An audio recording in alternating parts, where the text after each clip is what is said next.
We're very grateful to Pam Preer and the members of the Harlingen Area Chamber of Commerce for their assistance and support in ensuring that our community's $50 million investment in this endeavor is fully realized. Please give them a round of applause.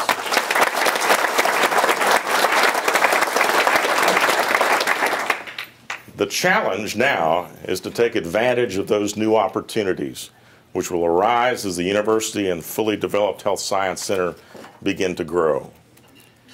Even as we look back over the tremendous accomplishments of 2013, city planners and volunteers have been working hard to look ahead, to envision our future, and to gain valuable public input for the creation of a new 20-year comprehensive plan for the city of Harlingen.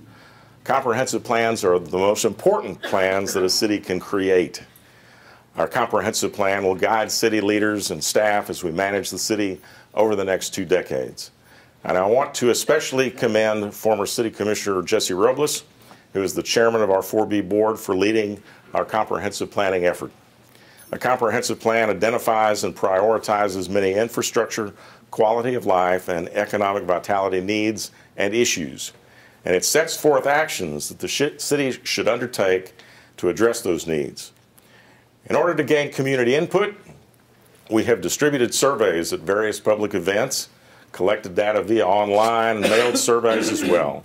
We had several 4 to 6 hour public meetings this fall and winter, addressing key areas such as quality of life, community vitality, land use, growth, infrastructure, zoning, economic vitality, and the core areas of Harlingen.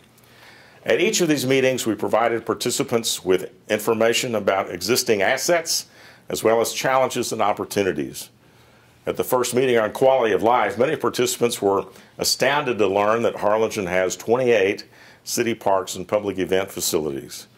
We've also had lively discussions at these meetings, especially at the core area meeting, where over 20 TSTC students participated in the discussion about transforming our urban core into a vibrant downtown. A lot of these great ideas are emerging from the planning process. Some are old ideas now merely gaining traction. Others are completely new and visionary. The vision of a vibrant and fully revitalized downtown is one of the older ideas that is gaining new enthusiasm, building on the many years of hard work by our downtown staff, board, property owners, and entrepreneurs who have made investments in buildings like the one that you're sitting in today. Just last week, Harlingen received national recognition for the 8th year in a row for our downtown revitalization efforts, and honor bestowed by the Texas Historical Commission and National Trust for Historic Preservation based on a rigorous annual review. In order to sustain this momentum, we recently partnered with the Community Improvement Board and Economic Development Corporation to tackle the elephant in the room, Harlingen's iconic yet blighted 9-story tower on downtown Jackson Street. While the city does not intend to own the tarnished treasure long term, we now have the ability to seek proposals for its redevelopment by a private investor for a mix of uses that will contribute to a vibrant and attractive downtown. The tallest building in town should and will be an anchor to entice residents and businesses to invest in our historic city center so that we can realize the vision such as that seen in this video clip developed by Mata Verial Architects. Now, a lot of what you're looking at on the video clip is not Jackson Street, it's the area north of Jackson Street. It shows you how an attractive streetscape with new developments and renovated buildings of diverse architectural styles can offer an appealing mix of restaurants, shops, offices, and housing right here in downtown. I hope you all share this vision of downtown Harlingen as a thriving and vibrant area for both residents and visitors to enjoy. Another area in which we're dreaming big is our airport. I want to recognize the airport board and its current chairman, Richard Franke, for their vision and leadership in moving us toward what other airport hubs around the country have been working on for years. The concept of an aerotropolis surrounding Harlingen's Valley International Airport is a clear possibility for our future. And while I don't expect airports in the rest of the valley to stop development anytime soon, one thing is clear. Harlingen has realistic possibilities for super expansion. With 450 acres of undeveloped land around the current airport and another 80 acres in our industrial park, this is another place to dream big. The Aerotropolis concept isn't just about airplanes and airlines. It is about creating manufacturing jobs and incorporating other livable elements of the city in close proximity to the air park.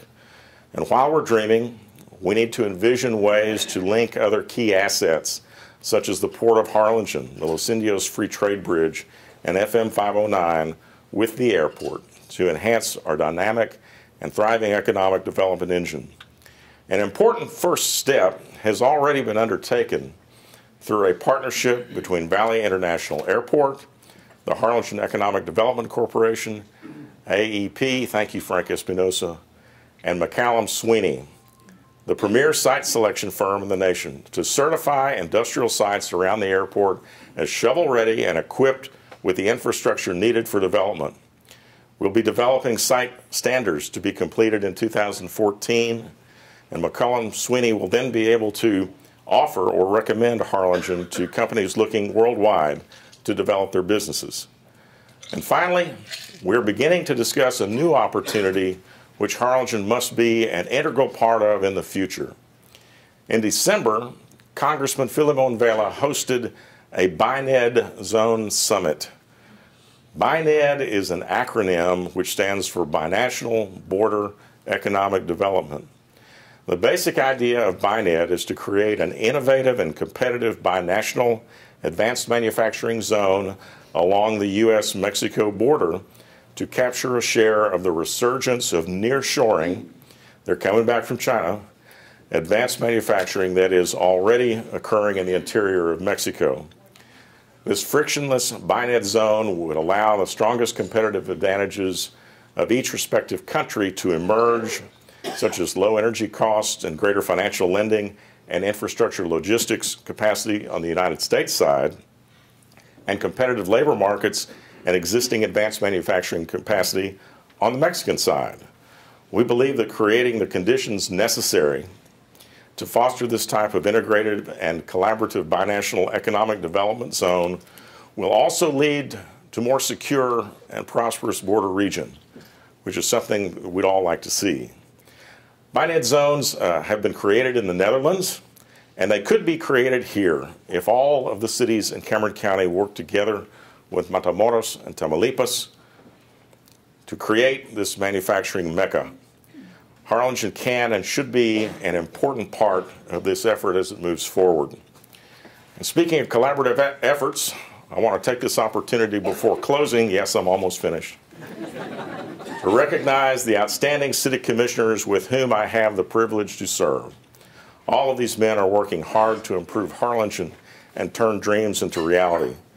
So I'd like to recognize Commissioners Tudor Yulhorn, Danny Castillo, Mike Mesmar, Victor Leal, and Basilio Chino Sanchez.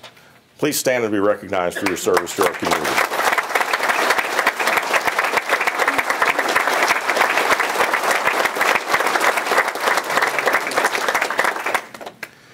Now, obviously, I threw out some big ideas there, big, innovative, very ambitious ideas. BINED, downtown, and the Aerotropolis idea. Now, I'd be remiss if I did not point out that none of those ideas are mine.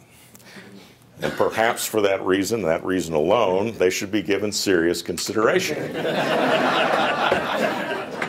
But just look at where we are and how very far we have come in recent years.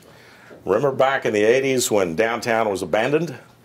We're at a point now where a thriving and vibrant downtown is actually within reach. The development of a beautiful Aerotropolis around the airport and a BINED zone that will lead to a more secure and prosperous region, or perhaps more long-range projects, but important ones that Harlingen must aggressively pursue, along with the development of the University of Texas Rio Grande Valley and the medical school. We need to continue to think positively and dream big. 15 years ago, there were a lot of people who thought that Harlingen would not be a part of a regional academic health center, much less a full-fledged Valley Medical School. 10 years ago, nobody thought or imagined that this 73,000 square foot virtually abandoned building known as Heritage Manor would be getting a makeover and come back to life, as you see here in the Reese. And just 5 years ago, there were a lot of people who said that we would never get a destination retailer like Bass Pro, which has spurred explosive retail development in Harlingen. But together we've done all those things, and together we can do so much more. We can work together on the university and medical school as a region, and we can work regionally to create a BINED zone with Brownsville and Matamoros and the other communities in the valley. Now, working together as a region is not always easy. It's a lot like being in a family. Sometimes we're a little dysfunctional, and sometimes we have sibling rivalries, but we can and should work together for the benefit of the whole family and the whole region. Building a better future takes imagination, dedication, perseverance, and a willingness to dream big dreams. With your input and your support, we will keep building on the successes of our past and keep looking ahead to a bright and prosperous future. God bless all of you. God bless our nation. God bless the great state of Texas. And may God continue to bless our beloved Harlingen. Thank you.